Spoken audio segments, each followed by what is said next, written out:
All right, guys, we're gonna get right into it. So it's getting real nasty in the Middle East, guys. We're still waiting for the response to Iran's 180 ballistic missile strike on Israel on October 1st. The alleged response, because I don't see seriously how Israel could respond effectively, if anyone could tell me in the comments section, without the use of some type of U.S. military backing.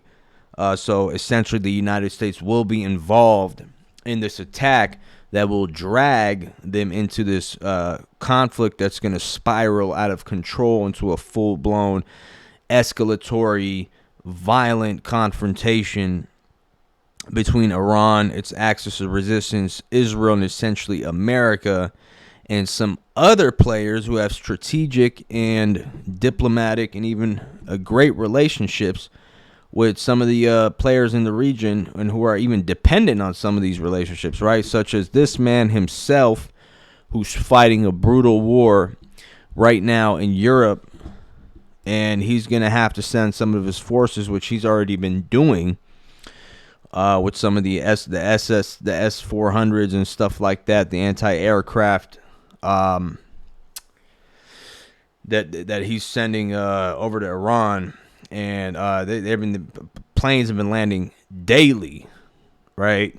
Dropping cargo, weaponry, logistics, even military.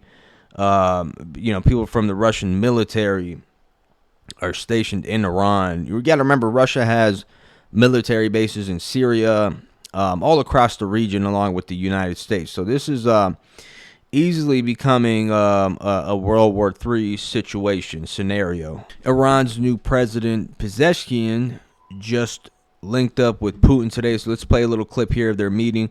They set some, again, Iran and Russia, they're both very conservative. They share similar values, and they even view the world kind of in the same lens,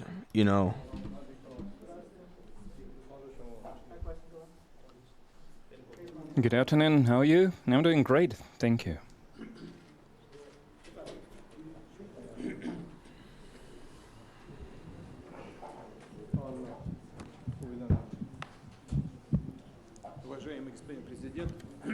Mr. President, colleagues, friends, I'm very glad to have this opportunity to meet you in person and to discuss all the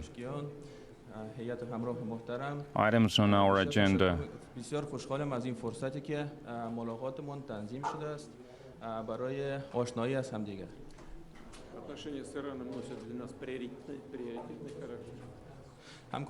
We prioritize our relations with Iran. It says we prioritize our relations with Iran. So Iran is a priority for Russia.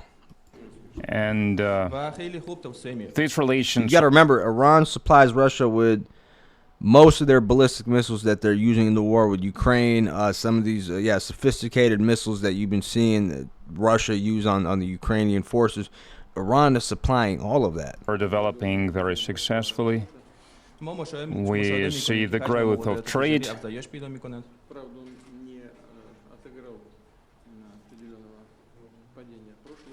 There was a certain decrease last year, and we haven't regained the previous levels, but the trend looks good. We work together on the international arena, and our estimations of what's happening in the world are often very close. You see, he's making these statements like we kind of share a similar view on American hegemony, and some of these globalists and stuff like that. We're kind of seeing it from the same lens. So let's partner up, me, you, and Russia and China, and it will be a force to be reckoned with.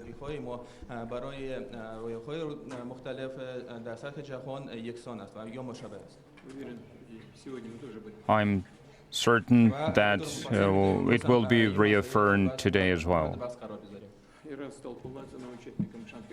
Iran has become a full-fledged member of the Shanghai Cooperation Organization and BRICS, and I'm looking forward to seeing you in Kazan on October 23rd, 24th on the BRICS summit. حضور در اجلاس سران بریکس در شهر قازان در 22-24 اکتبر. And we have already planned a bilateral meeting there as well. Well, once again, I'm very glad to have this opportunity to meet you. منم خوشحالم که خدمت شما میرسیم و فرصتی پیش اومد که اینجا با شما دیدار داشته باشیم. Я тоже очень рад, что у меня возникла такая I'm возможность. also very glad to have this opportunity to meet you here. ما ارتباطمون با کشور شما صمیمانه و ارتباط راهبردی است. Как вы уже отметили, наши с вами As you've mentioned, our relations, the relations between our two countries are open, are sincere, روز به روز داره تقویت میشه و قوی‌تر میشه.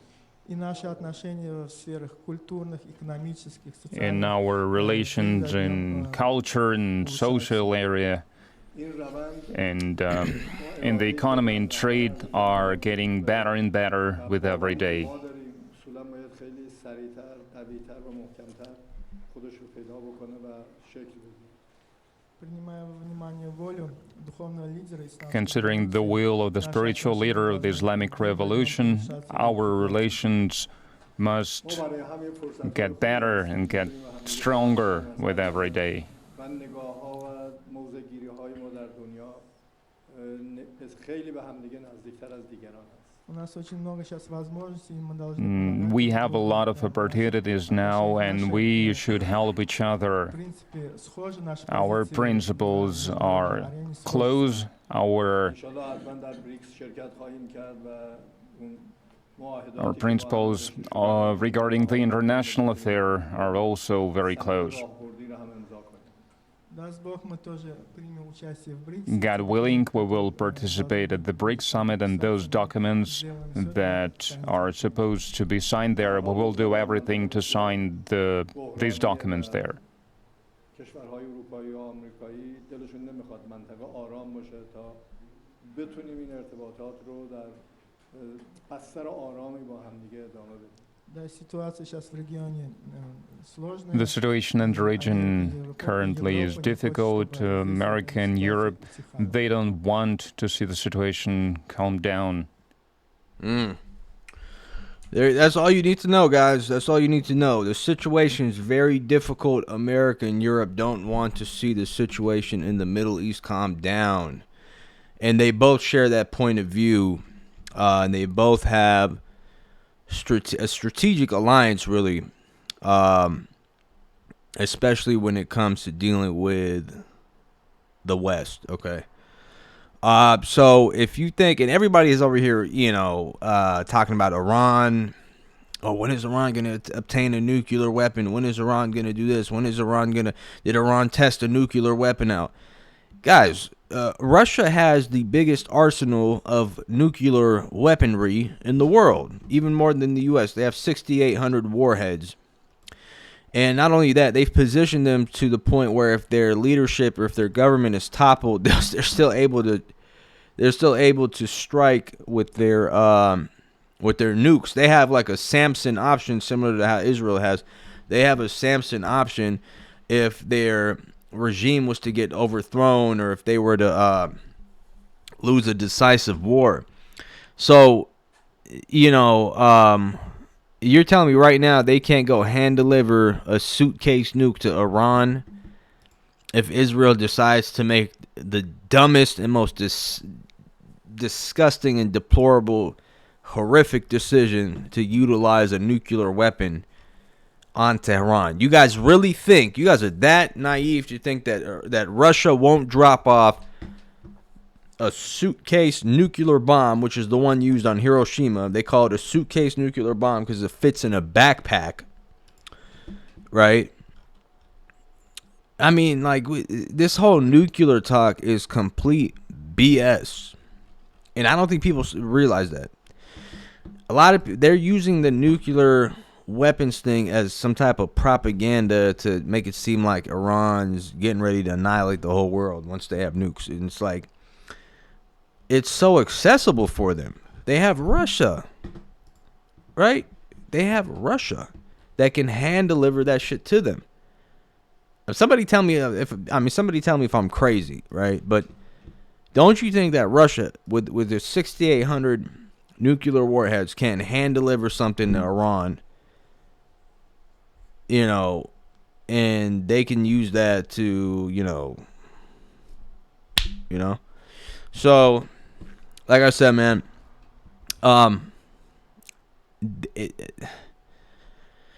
going to be dragging a lot of different people into this war, and I think part of their strategy is like, hey, you know, Russia's focused in Europe. We need to divert their attention away from Europe, because they're literally, let's keep it all the way real, you know, it looks like they're winning that battle, right? Let's divert their attention away with this brand new Middle Eastern country where they're, you know, where their strategic partner is in trouble, where they have to kind of, you know, through their alliances, I'm sure, have to come to their defense militarily.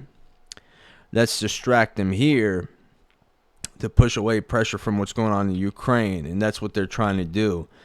And at the same time, this is a dumb move, because this is now a strategic opportunity for China, right, to do what it has to do in East Asia to distract American forces in the Middle East with what's going on in East Asia.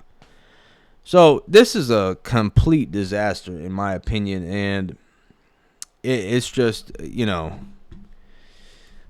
there's no, I mean, if that's what they're planning on doing, that's going to set the entire world into flames, man. Let me keep it real with you guys. It's scary to say it for some of you guys, but I've been following this, and yeah. And this is right before probably one of the most important elections in the U.S. elections in the entire history of the United States, right? Not because of who's running. I think they're both, you know, crappy candidates, but it's more so who, you know, will be put in certain leadership positions and strategic positions in the executive branch of each one of the, you know, either the Democratic or Republican Party, you know, that'll make certain policies and decisions when it comes to the feds and how they allocate their money and foreign policy. So, yeah, man.